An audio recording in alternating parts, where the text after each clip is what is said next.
Today I'm going to teach you how to turn this into this.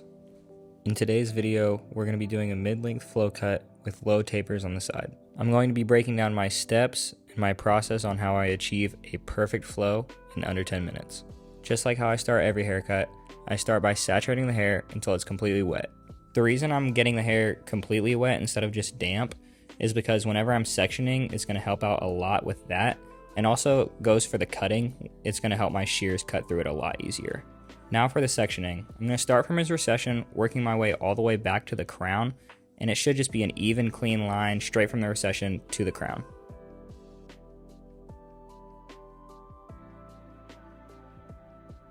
Same thing on the other side, just parting it from the recession to his crown, and it's going to create kind of like a U V shape, horseshoe shape. I know you've heard the term horseshoe a lot. This is that horseshoe.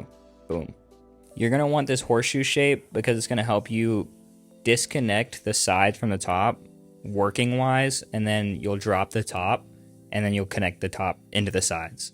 So my client Zach said he wants to keep the length, but he wants to remove a lot of the weight. So we're going to start in the back by taking probably just an inch off the back, and we're going to work our way around the whole horseshoe section. The reason I'm cutting it like this, setting my top foundational length in first, is because it's going to help us create a guide throughout the whole haircut that we'll be able to follow pretty easily. Again, like I said, we're setting this throughout the whole head, so through the sides, through the back, and we're just following however much we take off all around the head. So as you see, I'm still taking just an inch off. In the process of recording this flow cut, I realized that a lot of barbers kind of struggle with their shear work nowadays, and I hope this tutorial really helps out some new beginner barbers, also some advanced barbers that are kind of just wanting to learn new techniques. But my technique in this is also called the DFS formula. It's created by barber Josh OP. He explains it really well. I hope I'm explaining it really well, but it's just a system for newer barbers or experienced barbers that kind of just simplifies the processes. And after I'm finished cutting the sides, I'm going to make sure that both sides are even in length and are the same length. The next step in this process is to take diagonal back sections, starting kind of around the C-cup area and just working our way back. Boom, this is what a diagonal back section looks like.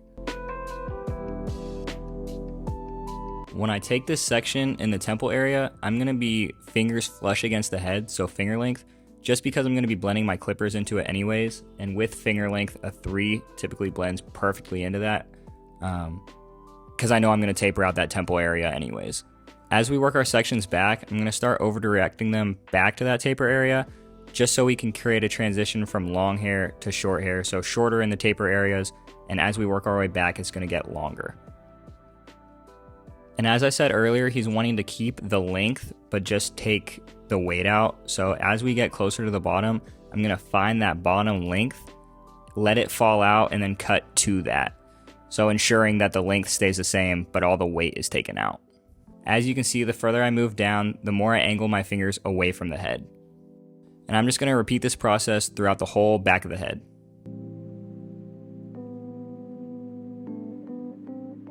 I want you guys to comment down below what haircut is the hardest for you guys to do right now, because for the longest time, this haircut was super difficult for me.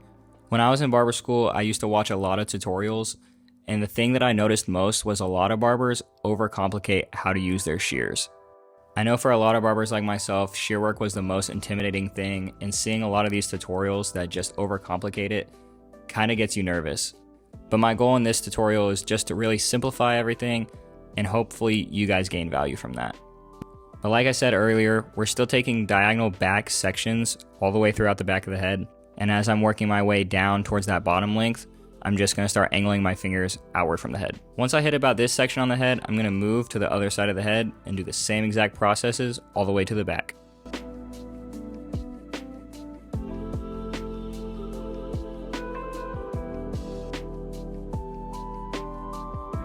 The part I used to struggle with in shear cuts the most was cutting the left side of the head, honestly. Being right-handed, I feel like cutting the left side is a little more awkward than cutting the right side, but over time I got way more comfortable with it.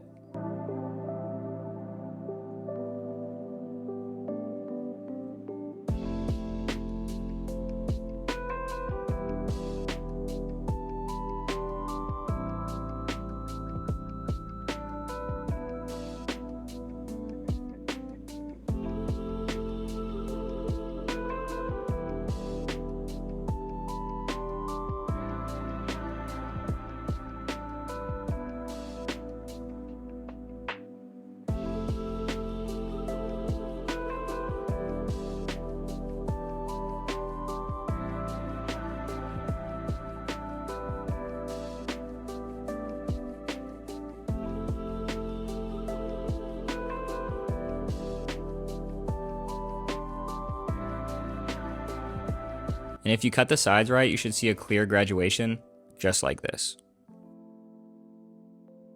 Now to move on to the top. Once I drop that top section, I'm going to middle part it from his nose all the way back to his crown.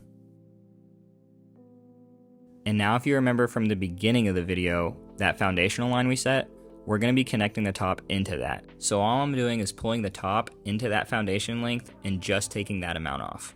And when setting my bang length, I'm going to pull this down, leaving the length. So as soon as the hair starts to fall out, that's where I'm going to start to cut, angling it towards that foundation length. And throughout the back, I'm going to pull it to my chest until we hit this ear area. Once we hit that area, you're going to over direct the length down so it can connect into the length of the fringe. Like I said, pulling straight out, just cutting that line. And I'm just going to do the same exact thing on this side as I did on the other.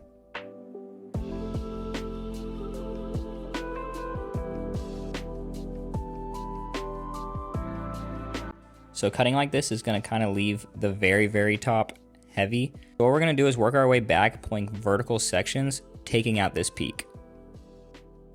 And I'm just going to point cut this peak out. It's not too big of a deal because we kind of want it to be a little heavy on the top just so it can create graduation, but it will leave a little bit too much. And like I said, just working our way all the way back to that crown.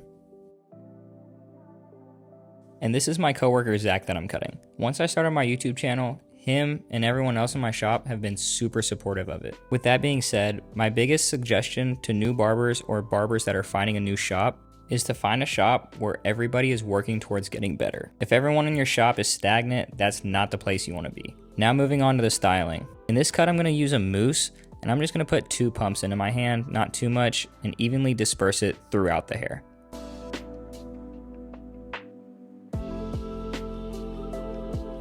Once I get that evenly dispersed, I'm going to blow dry the hair, high heat, high speed, just directly back. As I'm blow drying, I'm also using my hands, kind of lifting the hair so it can create more volume. And after I'm finished blow drying, I'm going to take my wide tooth comb and kind of just comb it into place, styling it to my liking.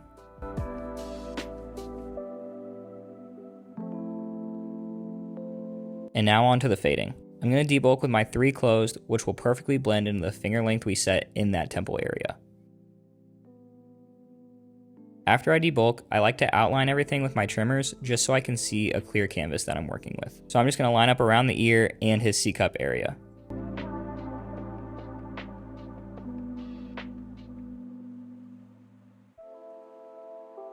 And Zach said he wanted to do low tapers, so I'm just setting my bald line in even with his eye. After that's done, we're going to set our first guideline in with our half guard closed. And we're also fading his beard in, so what we do on the top, we're just going to do that same exact thing on the beard. The next guideline we're going to make is the 1.5 closed, and I fade like this just because I feel like the half closed and the 1.5 closed line gets blended out perfectly with the half open. And all I'm doing with that half open is taking out the faint line in between that guideline.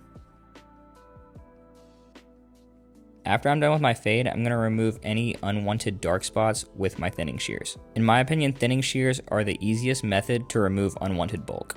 And when I'm lining the back of his beard up, I'm not wanting to push it back, I'm just doing it to the line. And one thing every barber should do is straight razor the line up. Before you put a straight razor on the face, you want to put a thin coat of lubricant. What I'm using is level 3 shave gel. So I start up top at the C-cup and just work my way down into his beard. And when I'm doing this, I'm pulling the skin, creating tension so the lines can be super sharp. And Zach likes his beard line natural, so we'll just be hitting the very top of that line, ensuring that we're not pushing it back.